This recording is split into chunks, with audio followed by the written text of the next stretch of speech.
Welcome to our 2014 mock NFL draft. I'm RJ here with Kyle. What's going on? Thank you guys for joining us. If you, of course, missed any of the episodes that came prior, make sure to check those out. We are at pick number 23 in the Kansas City Chiefs.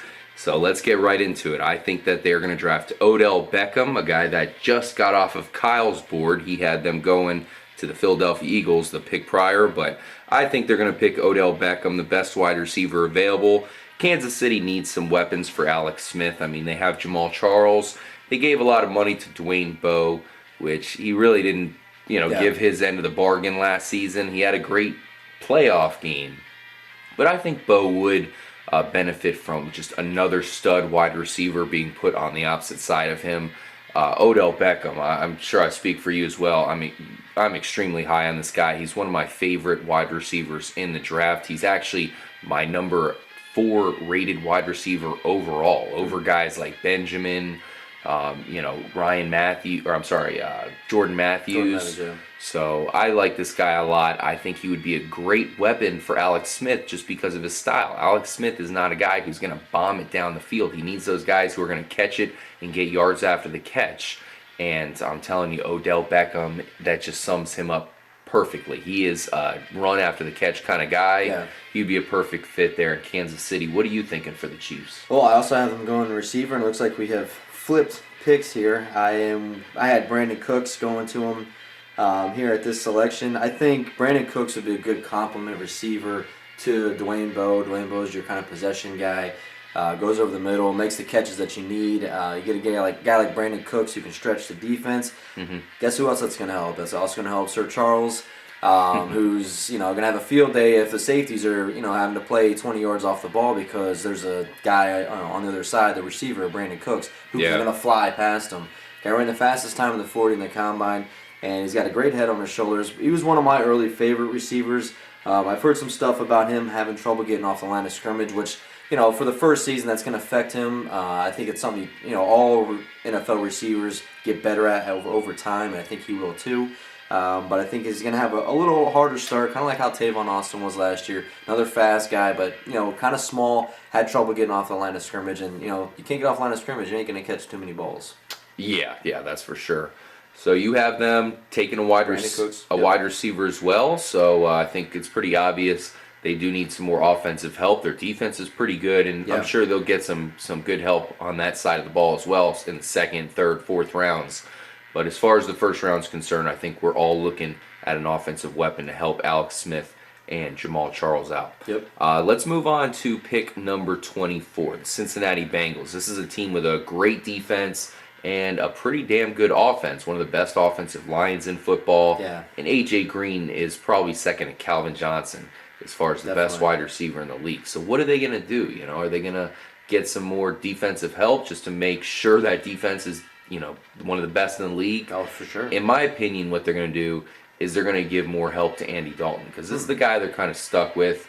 He hasn't been clutch when they needed it in the past, especially, of course, the playoffs.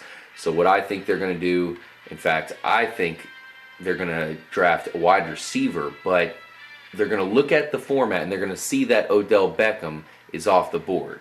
And that means they're going to have to make an emergency turn and go to defensive end, where Kony Ealy is still available.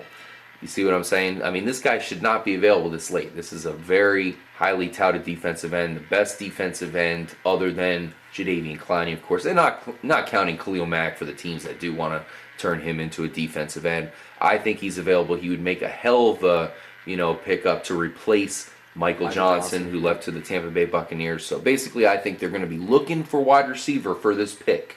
But if Odell Beckham is gone, I think they go Kony Ealy. What do you think? I have Kony Ealy as well for this pick. I think it's a good spot for the Bengals to nail him. I unfortunately, Ealy, it's just circumstance why he's fallen this low. I feel he's a very good defensive end. From everything I've seen in the combine to what I've seen him do in the past couple seasons in Missouri, This guy can bring pressure. He's quick. He's fast off the ball. Obviously, Jadeveon Clowney gets all the attention, but Ealy is one of those guys that cannot be taken lightly. He's a very good defensive end, and unfortunately, he's going to fall this low. But I think it's a great fit for him, that Bengals defense, and they're going to really use him a lot. And he's going to help them out big time. Yeah, absolutely. So we'll see what they do there, because we all know their defense is great. They did lose Michael Johnson. Mm-hmm. They do need help on offense, so it's going to be one of those picks to see what they're going to do. They're going to be a playoff team most likely again, so this is going to be a big pick to help them get over the edge, get over the top, because they're so close. Some would say that it's their quarterback who's holding them down. But enough of Cincinnati. There's still a lot to talk about with the Bengals, and we'll get into them as the season comes closer. But another team that I've really been wanting to talk about is the San Diego Chargers. Phillip Rivers here is entering the twilight of his career. Yeah. We know he's probably got 1 or 2 high-octane seasons left where he can pull this off. So they're going to have to add a big-time weapon here. I think they're going to do it on the defensive side. Guy I like a lot, Jason Verrett, is still available. One of the better cornerbacks available in the draft. Coming out of TCU, I think they're going to add Verrett and just bolster that defense. A side of the ball that was a little bit surprising last season. Yeah. They need to make sure it is solid coming into the 2014 season. I think if the guy that I'm looking to pick, how he's already gone in your mock draft, if he's available for the Chargers, I think they pick him up because I really feel their defensive line, especially defensive tackle, they need that presence there. Again, they need to be able to stop other teams from being able to run on them. Guys going to clog holes. I feel Jernigan is a good fit for them here for the Chargers, and he's the one who I had picked going here. If Jernigan's not available, I had Jason Verrett as the guy that I was also going between him or Jernigan, because Verrett's, he's a very underrated cornerback. And I've had a lot of cornerbacks go in this draft, and I still have one that I could fit right here because there is a lot of good cornerbacks in this draft. But Jernigan's a guy that I feel the Chargers can use. He's going to clog holes, and you've already explained in the earlier videos, everything that he's going to bring. You had him, of course, going up pretty high in the draft as to where I had him at. Actually, I don't have Timmy Jernigan off the board yet. He's a guy I'm extremely high on. Oh, I thought you had him going to... No, I thought the Bears should have picked him. Oh, okay. I want the Bears to pick Timmy Jernigan, but I think they're going with Aaron Donald. Yep. So that's an interesting guy you bring up, Timmy Jernigan. He's a guy I'm extremely high on. Yeah. But I still don't have him off the board yet, so I think one of these teams is going to get a steal, in my opinion. Yep. But let's move on to the Cleveland Browns. And by the way, that would be a very nice, fit there. Timmy Jernigan in San Diego. I would love that fit.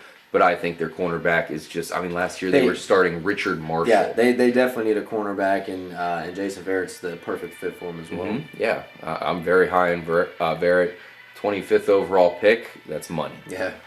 Cleveland Browns have another pick here. We saw them pick all the way at... Let's see, it was they were pretty high up there. For some reason, I can't place it here. I'll find out in a second. But they had a high pick, and they get another pick. Fourth pick overall. Yeah, that's right. 4th overall. Damn, extremely high. Yep. And I think they're going to go with a wide receiver because with the 4th overall pick, I had them going Johnny Manziel. Yep. And what would just guarantee that Manziel has the road to victory? Another top-flight weapon. Brandin Cooks, super speed here. One of the best wide receivers available. Some people have even said he's the number 2 guy over Mike Evans. He's got that kind of talent.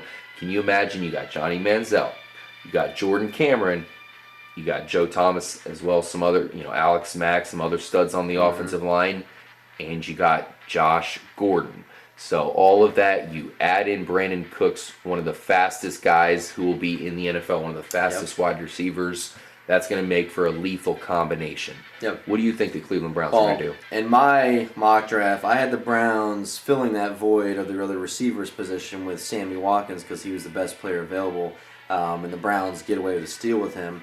So what I'm looking at now for the Browns to finish off this offense is all the questions surrounding the quarterback position. I'd say if you asked me 3 weeks ago if I would have put this guy in the first round, I would have said hell no. But the past 3 weeks, I didn't really know too much about this guy.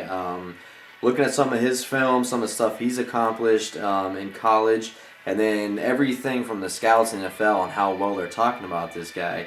I feel that in this spot right here, if the Browns go with Watkins at the number 4 spot, then in this spot here, they're going to go with Garoppolo, quarterback out of Eastern Illinois. Okay, I can see He's a guy that I feel that with him, with Hoyer, you have that competition now, and let's see who the best man is. Garoppolo, there's a lot of good things being said about him right now, and I think the Browns feel, maybe they can get him again in the second round because they're going to have the 4th pick, obviously, in the second round.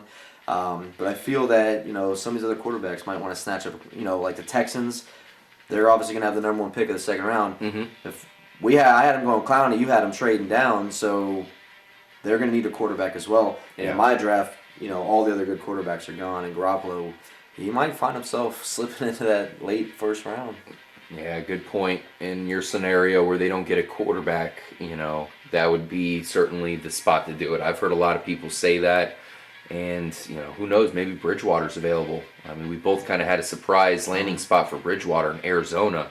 If he's still available, I think Cleveland probably would dance their way to the podium and say thank you very much. Mm-hmm. We're both high on Brian Hoyer. He definitely has a chance to be very good, but it doesn't hurt to have an insurance policy. Yeah, question marks. He was good, and then he got injured, unfortunately, so we'll see how he can bounce back. Mm-hmm. So let's move on to one more team in this part. The New Orleans Saints. We expect big things out of them this year. Their defense rebounded last year under big guy Rob Ryan there. Mm-hmm. And, no questions about Drew Brees here. Hopefully Jimmy Graham has a healthy season. We've seen him get nicked up in the past.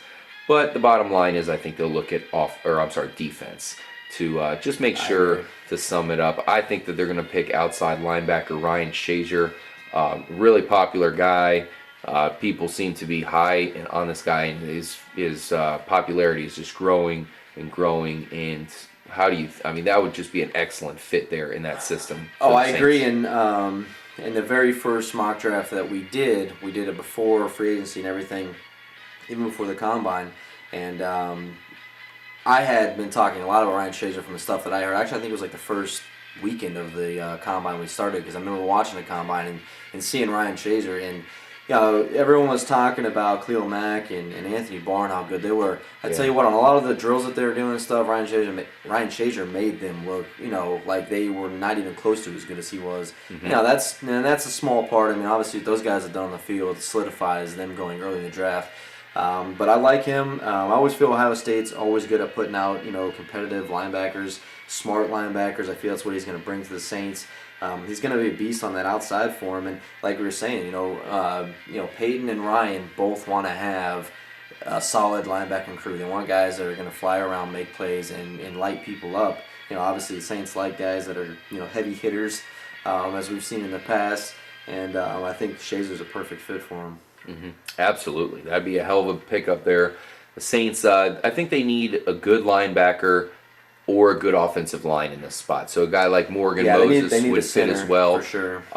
That's definitely a spot that would make sense, because we know for as good as Drew Brees is, they need to make sure his offensive line is top flight. Mm-hmm. So that would make a lot of sense. Look for them to go offensive line if me and Kyle get that pick wrong and they don't go Shazier. But I think at that point, that's a really good player there for number 27th overall, to have him just sitting one of the better outside linebackers available. Mm-hmm. Kind of got to do it if you're the Saints. That's a high impact starter that you've picked up late in the first round. Yeah. And this guy's guaranteed to be pretty damn good. So we'll see what the Saints do there. If they do get another defensive weapon, that could be pretty dangerous. They're so good, and being that we're Bucs fans and they're in the same division, I'm pretty scared that one or two more weapons and they could be the best team in the NFL. They brought in Birdman over the offseason, so their secondary is going to be legit. And now you bring in an outside linebacker like at this caliber. They're on their way to having a really dominant defense, maybe one of the more dominant in the NFC. Yeah, it could be scary if they get a defense on that level combined with that offense. It's lights out. I can tell you that right now. So thank you guys for joining us in this episode. A guy we talked about a lot in this part, Timmy Jernigan, is still available in my mock draft, which is crazy. I have him as a top 15 player. So what team is going to steal him find out in the next episode. Kyle, what player is still out there in your mock draft that you think should not be available at this point? Oh, probably C.J. Mosley. Oh, that's a good call, man. I've been But I do wondering where he's gonna go. do have him at a spot that it's going to work out in his favor as well. Well, I look forward to seeing that, Kyle. Thank you guys again, and we'll catch you in the next episode. Later.